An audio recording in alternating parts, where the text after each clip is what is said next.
look at something, and only because of the amount of time we spend online, promoting online, branding online, reading online. I mean, we read moments after Taylor won yesterday, the UK Open qualifier.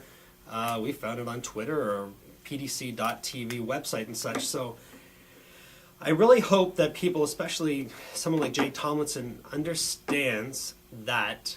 I mean, magazines, it's sad to say, but books, magazines, yellow pages, newspapers, all these things are certainly going by the wayside, especially in the next 5 to 10 years. The iPad's out, this great tablet. There'll be others by HP and Sony and Toshiba and such. But let's recognize the fact that people are going to be doing all reading online immediately.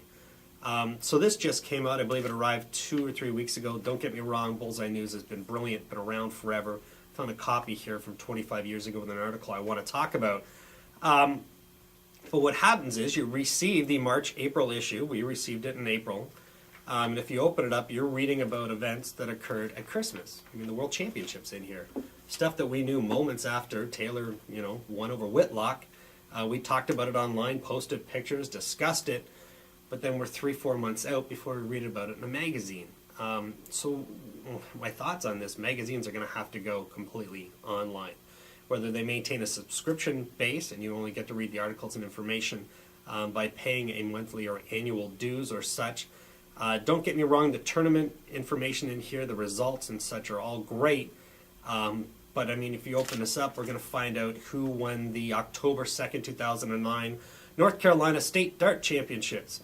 It's over 6 months ago. So we really got to look at taking everything online, even in the dart industry. So something to keep in mind. I hope Bullseye News, I'm sure they're aware of it. It's going to have to go completely online, or you're going to lose subscribers. People don't want to buy and pay for magazines with information of things that occurred 6 months ago. So hope they're fully aware. Let's go back, have a look at something fun here.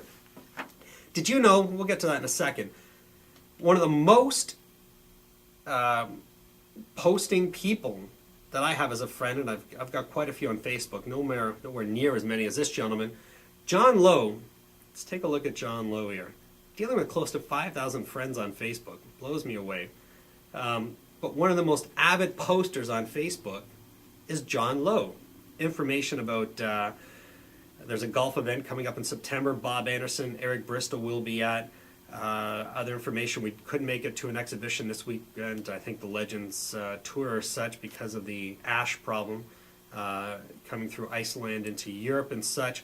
But John is on here like 6-8 times a day. It's unbelievable. At his age, I think it's fantastic. He's still engaging, still branding personally out there, still keeping people excited about the sport and such. So if you haven't had a chance, I know you're on Facebook. 1 in 3 North Americans are, so I know you got to be there somewhere. Get yourself friended up with John Lowe. And let's take a look at Lowe. This was a March, April 86. Where are we? 24 years off. That one sitting right there. British Open, Bristow over Lowe, 2-1 in the finals. Here's some great names. Let's look back. Quarterfinals. John Lowe defeated Mike Gregory. Sari Morgan defeated R. Corbinette, George Ewart, Peter Locke, and Bristow beat it Tucker. Lowe and Bristow again in the finals, 2-1. But it's great to read way back on events like this. Something else that caught my attention while I was flipping through this, prize money back then was pretty phenomenal, I got to tell you. I know we're talking about cigarettes and alcohol sponsors were available back then. Much of this magazine actually is cigarette and alcohol advertisements. But some pretty serious money available in some of these tournaments. $20,000 Cleveland extravaganza. All right, let's do it right here. Where's Cleveland this year? Same weekend, potentially the same location. Let's see what the prize money is. We're going 24 years. Let's look at everything from golf to, good Lord, anything. Prize money way up and almost anything else. Don't get me wrong, PDC is doing fantastic. Million plus in prize money. But let's take a look at our local tournaments, and it's real. This is going to be a bummer. I've got a feeling this is going to be way down, if it's in here. Advertised at all. It's coming up next month. Cleveland, I thought for sure I saw it when this arrived the other day. Cleveland, $13,000 compared to 20 from 24 years ago.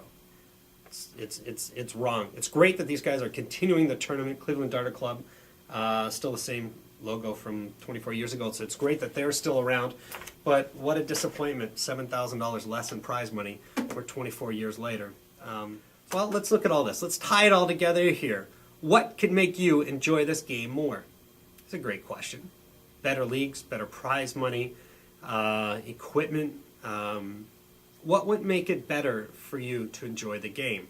Others have talked about why don't we handicap the game so I can play against the pros, and it could be like pool where there's handicaps in 9-ball, even 8-ball in some of the leagues and such.